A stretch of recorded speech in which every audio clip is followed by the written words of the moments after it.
Los Angeles, 1954, the cavernous, echoing shadows of a 20th century Fox soundstage. Amidst a tangle of heavy rubber cables and the blinding heat of industrial arc lights, a 23-year-old James Dean stands completely still. He is watching his idol. Marlon Brando rests between takes, sweating under the heavy velvet of a Napoleon costume. The Hollywood press has already started calling Dean the next Brando. But when the two men finally come face to face in the dim periphery of the set, what happens in the next 15 seconds won't just break a young man's heart. It will ignite a psychological rivalry that outlasts death itself. This is not a story about two actors battling for top billing on a glossy movie poster. It is a story about the agonizing distance between hero worship and reality. In the early 1950s, Marlon Brando was the undisputed king of American cinema. He had taken a sledgehammer to the polished, theatrical style of the past, replacing it with something mumbling, unpredictable, and dangerously alive. James Dean was positioned as the heir apparent.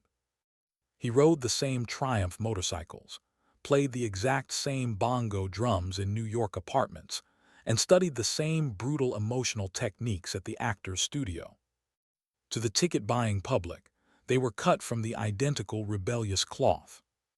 To James Dean, Brando was the ultimate artistic father figure. Here was a man who might finally understand the profound isolation burning inside him. Dean didn't just admire the older actor, he actively craved his validation. He shadowed Brando's sets, waiting for a simple passing of the torch.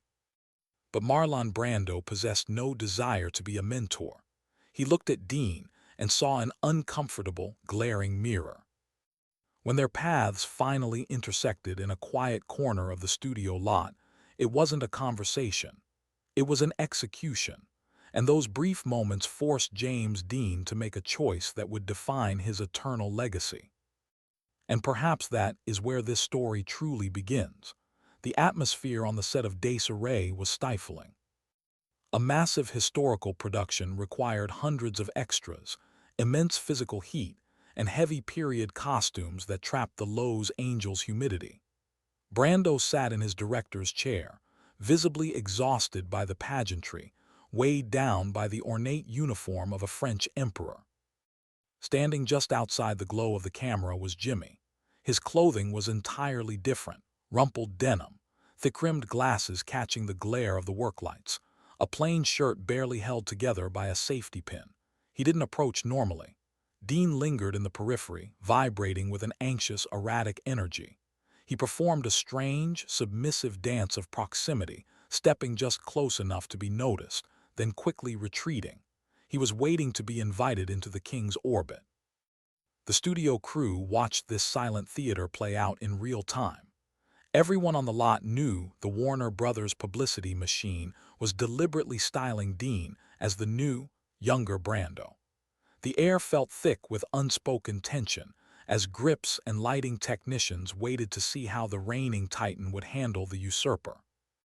Eventually, Brando turned his head. He acknowledged the kid hovering in the shadows, but assumption is not the same as truth. The older actor offered no warm greeting, nor did he extend a hand to welcome a fellow craftsman. Instead, Brando looked at James Dean with an emotion that cuts far deeper than hatred. It was pity. How do you react when the person you admire most in the world looks at you, not with anger, but with absolute pity? To understand the devastation of that gaze, you have to understand the architecture of James Dean's psychology. His entire internal world was built on a foundation of abandonment. He had lost his mother to cancer when he was only 9 years old. Soon after, his grieving, overwhelmed father put the boy on a train with a casket, sending him away to live with relatives on a Quaker farm in Indiana. Throughout his brief, explosive life, Dean was constantly searching for men who might replace the father who let him go.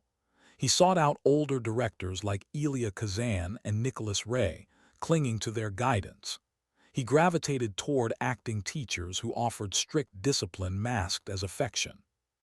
Brando, however, represented the absolute pinnacle of validation. Jimmy truly believed their shared artistic philosophy meant they shared the same soul. Because they both committed to uncovering brutal emotional truths on camera, Dean assumed Brando would recognize his own pain walking toward him off-screen. If the greatest living actor accepted him, perhaps that gnawing, lifelong sense of being a discarded orphan would finally quiet down. Brando did not see a brother. He saw a lost, deeply unwell young man trying to wear another person's identity like a cheap Halloween costume. Brando harbored a deep disdain for the Hollywood machinery, and he was violently uncomfortable with the hero worship directed at him by the public. Seeing that same sycophantic devotion mirrored in a peer thoroughly disgusted him. If you want to understand the hidden pain behind Hollywood's greatest icons, the quiet rejections that shape the legends we still talk about today, subscribe now. These are the human stories behind the myth. The standoff on the edge of the Desiree set finally broke. Brando stood up from his chair. He walked slowly toward the young actor lingering in the darkness. As the older man approached, Jimmy physically tensed. His posture shifted, bracing for the words of wisdom he had traveled across the studio lot to receive. He waited for the validation that would prove he finally belonged. Brando didn't ask about his acting. He didn't offer advice about navigating the treacherous waters of studio politics. He diagnosed him. Brando looked the kid up and down, taking in the deliberate posture, the styled hair, the calculated rebellion. "You're wearing my wardrobe," Brando said, his voice quiet but carrying clearly through the surrounding crew. "And you're using my talent." Jimmy froze. The words hit like a physical blow. Then Brando delivered the fatal line. "You're a sick kid. You need psychoanalysis." The eager, boyish anticipation instantly drained from Dean's face. You could almost see the psychological walls slamming into place. The open, desperate need for a father figure vanished, rapidly replaced by a hard, impenetrable shell of defiance.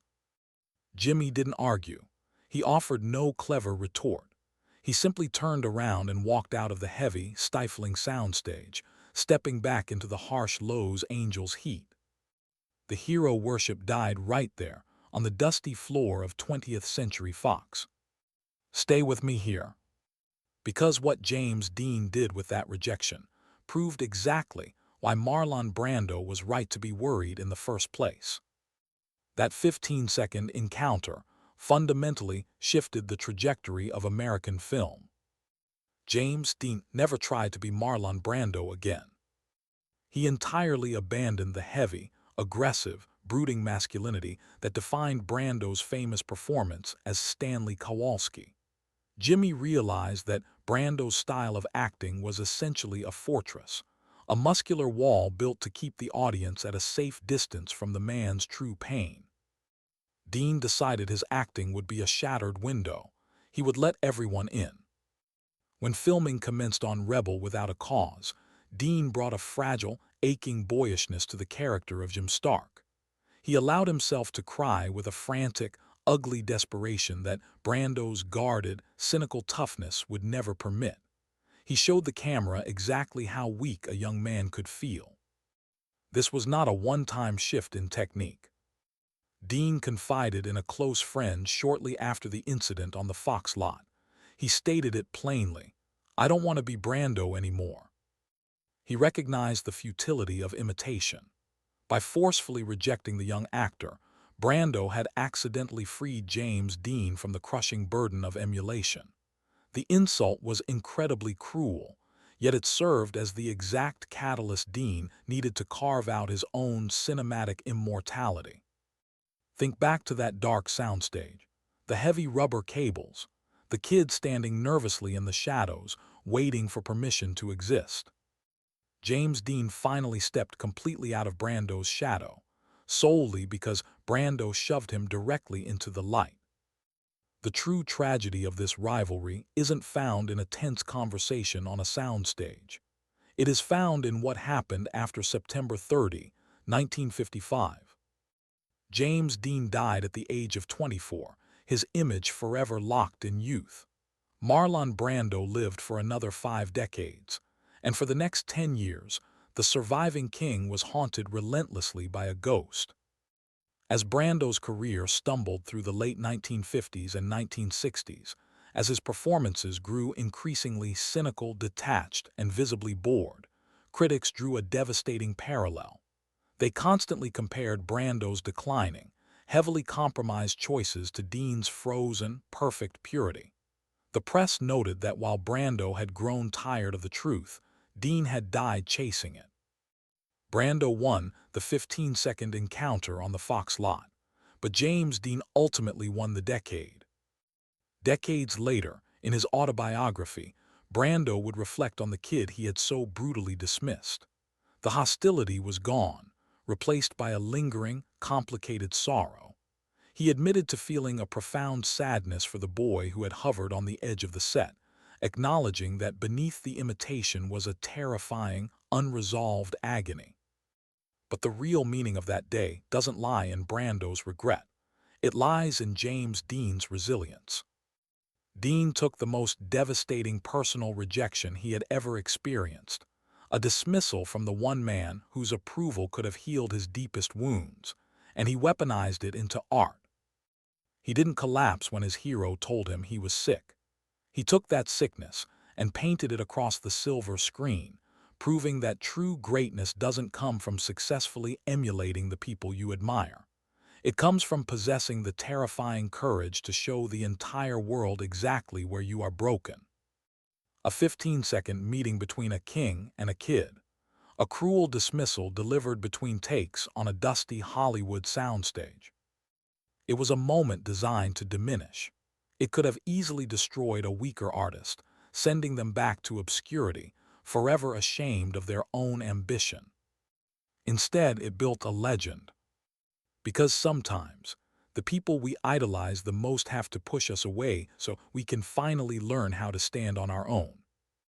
Have you ever met someone you deeply admired, only to have them completely disappoint you? How did that rejection end up changing you? Tell me your story in the comments. I read them. If you want to keep exploring the hidden pain, the quiet rejections, and the real humanity beneath Hollywood's greatest legends, subscribe now. This is where the true stories live. The next story I want to tell you involves a rainy night, a stray kitten, and the quiet, unseen act of kindness James Dean performed just days before he died.